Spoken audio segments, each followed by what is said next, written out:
kemampuan. Jadi itu memudahkan transaksi saya, hanya menggunakan handphone saya bisa membayar di mana saja dan kapan saja. Yang kedua, apa perbedaan yang Anda rasakan saat membayar menggunakan aplikasi dibandingkan dengan bayar biasa? Perbedaan yang saya rasakan ya seperti tadi, saya tipe orang yang nggak suka membawa tas besar kemana-mana. Jadi kalau ada sekarang kan cashless, jadi itu mempermudah saya hanya membawa handphone, saya bisa membayar di mana saja dan kapan saja, dan itu fleksibel banget kan. Ya kita harus memanfaatkan teknologi.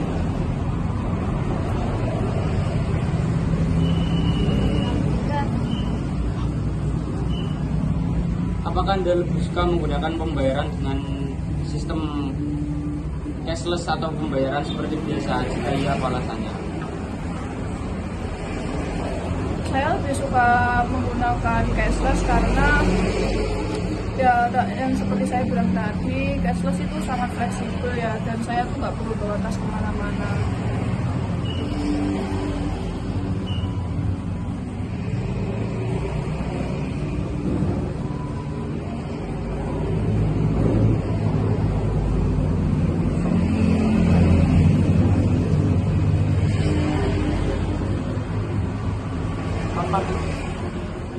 Apakah kekurangan dari pembayaran cashless?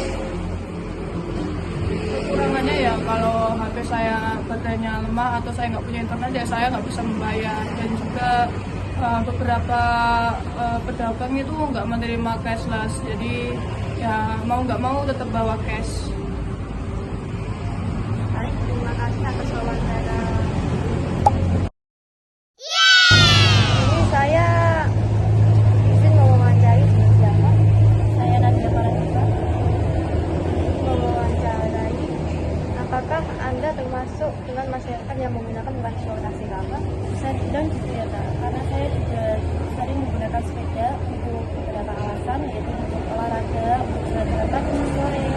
Tapi untuk yang berkepentingan yang butuh waktu yang cepat, saya menggunakan transportasi yang modern seperti mobil. Apa alasan Anda menggunakan transportasi tersebut? Sebenarnya ada beberapa alasan ya Kak. Yang pertama itu karena praktis, terus juga biayanya itu mudah, murah, perawatannya juga mudah, terus juga nggak perlu stop lagi saat tempat parkiran, sama halnya juga untuk kesehatan aja Kak. Gitu. Mengapa Anda menggunakan transportasi seperti itu? Ya karena seru aja, bisa untuk senang-senang, apalagi di jalanan sambil dengerin musik, podcast, ini juga cukup buat lakukan. Apakah Anda setuju jika transportasi tersebut dikembangkan lebih lanjut lagi? Sangat setuju, karena sepeda itu kan berpotensi menjadi transportasi modern untuk saat ini, apalagi sekarang kan lagi tren yang namanya sepeda listrik. Jadi itu bisa menjadi potensi untuk depan agar kemudian bisa menjadi transportasi modern. Itu saja. Ya, terima kasih atas wawancara. Dengan siapa di sini? Saya Ahmad Ridwan, Irfan Ridwan.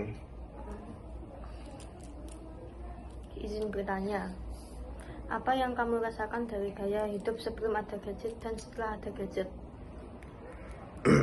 Gaya hidup sebelum ada gadget itu biasanya belanja offline. Orang harus pergi ke pasar atau toko fisik untuk berbelanja, kemudian sehari-hari belajar dan bekerja manual. Tulisan tangan lebih banyak digunakan dan pekerjaan banyak dilakukan secara fisik tanpa bantuan teknologi yang canggih. Setelah ada gadget itu belanja online seperti Shopee, mungkin kan belanja dari rumah tanpa perlu pergi ke toko fisik dan lebih mudah. Belajar dan bekerja digital, pendidikan dan pekerjaan banyak beralih ke sistem online dan menggunakan laptop, tablet, dan software produktivitas. Yang kedua, apakah ada perbedaan di antara kedua tersebut? Ya, kalau perbedaan ada banyak antara gaya hidup sebelum dan sudah ada gadget. Perbedaannya terutama terlihat dalam cara berkomunikasi, bersosialisasi, mengakses informasi, belajar dan menikmati hiburan.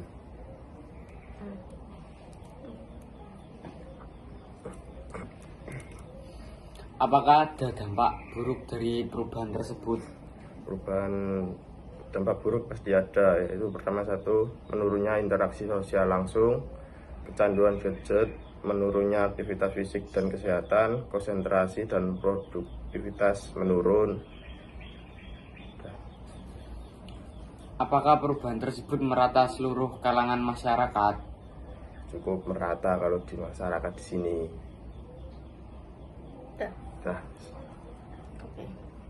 Terima kasih atas wawancara hari ini. sama-sama.